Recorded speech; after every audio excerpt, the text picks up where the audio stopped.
আসছে পহেলা জানুয়ারি। সেই জানুয়ারি নিয়ে আপনাদের মাঝে কিছু কথাবার্তা বলবো।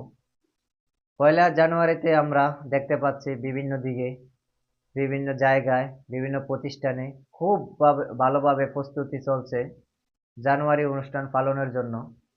কেউ বা খাবার দাবারের, কেউ বা আবার পোশাক আশাকের। অনেক টাকার বাজেট, অনেক টাকার খরচ, অনেক টাকা ব্যয় করে জানুয়ারি অনুষ্ঠান পালন করার জন্য উদ্যোগ নিয়েছে অনেক মানুষ। হয়তো আপনি দেখেন কিনা জানি না, আমরা আমাদের চোখে সবসময় দেখতেছি। বিশেষ করে শহর এলাকায় এই জানুয়ারি অনুষ্ঠানটা হয়ে থাকে। আসলে এটা পালন করা আমি মনে করি কোনো কোনো জায়গায় বা কোনো আহ, মাধ্যমে এটা নাই। জানুয়ারি 1 তারিখ বছরের ইংরেজি নববর্ষ, সেটি এমনভাবে যে পালন করতে হবে সেটি আমি কোথাও পাইনি এবং কি দেখিওনি।